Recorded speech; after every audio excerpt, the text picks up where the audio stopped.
And I'll just start with a quotation from Swami Radha, who was the founder of the ashram. And she says, "To find inner peace, we must let go of inner struggles, of identifying with old images of ourselves, of fears and resentments, and put energy into the positive aspects of life, and identify with the light that is who you are." So, how do you make that shift to the positive? And you've probably heard of the fact in yoga that we talk about there being three basic energies that drive us and everything pretty well.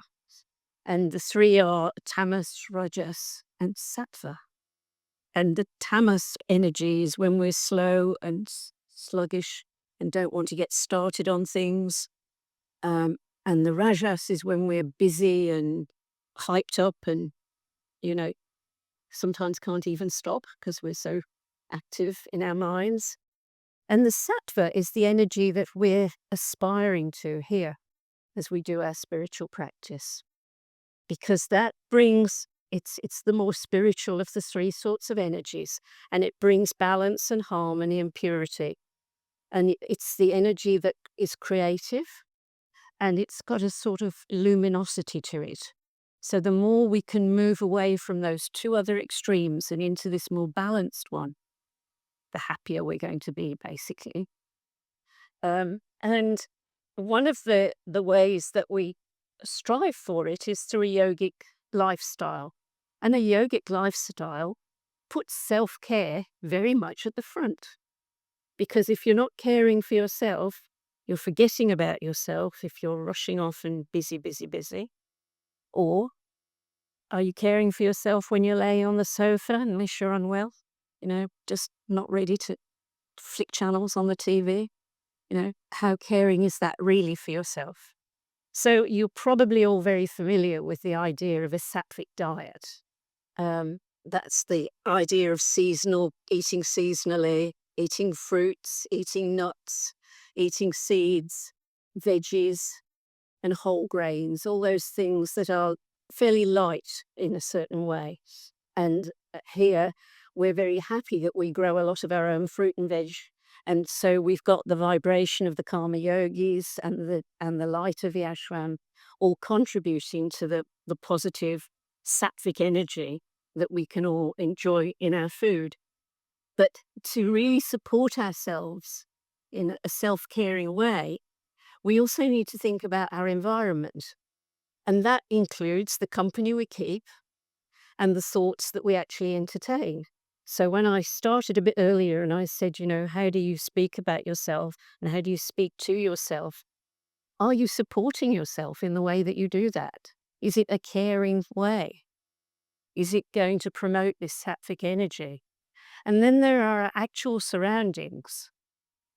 If once we can get our body and our mind into order, then of course we're going to feel more calm. It's going to come.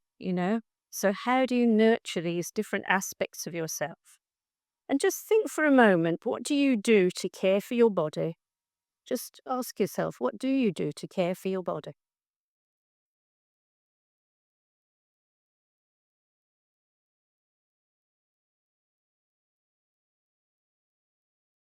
And what about caring for your mind? What do you do to care for your mind?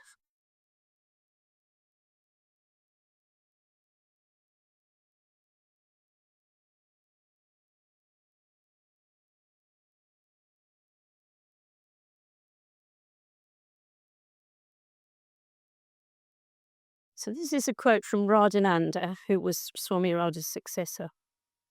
When you're respectful to yourself, then you can begin to see that the body is a spiritual tool that responds to subtle influences. The breath stills and allows the mind to focus. Mantra calms and softens from inside out. And light charges the body and allows it to lighten and stretch. So she's bringing together many of the practices that you'll experience when you're here. And we have to think about what really brings us here. What is that drive that brings us here? We often say about being here by divine appointment, but something in you made you accept the appointment and come along. And so, what is that? And what's that search that you're engaged in? And I'm going to just read a little bit from Swami Rajananda's book, Living the Practice. And it speaks, I think, a little bit to what we do here and the emphasis that we give to reflection when we're here. We often sense indications of a reality that is just below the surface of the ongoing story of our lives. The real is that magical combination of human and spiritual. The real is experiencing the essence of who we are in the present. And we all have wisdom within that connects us to the more penetrating view of life and clarity about our purpose in it. The commitment to face your reality is a potent crossroad in your spiritual life. And then she goes on. But there's a myth of perfection, and it's strong, and it can stop you in your path, challenging your decision to go forward. When the desire for perfection is too great, we don't have access to our own inner knowing. We can't act, and we're afraid to make mistakes. But we are human, and we learn through our errors and our trials.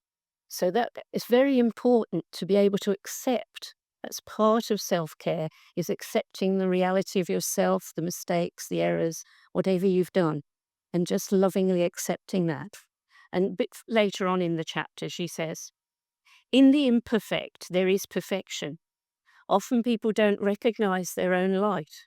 And when they begin to step over the hurdle of the criticism of themselves, they learn to trust themselves, and life really opens up. So that's what we hope for here for everyone, that you can step beyond the hesitations, really face things, and realize that there's a self-care in that, and it opens things up for you. And I just wanted to end with a few last words from Swami Radha, and they're words that she left for us. It was in her dying message.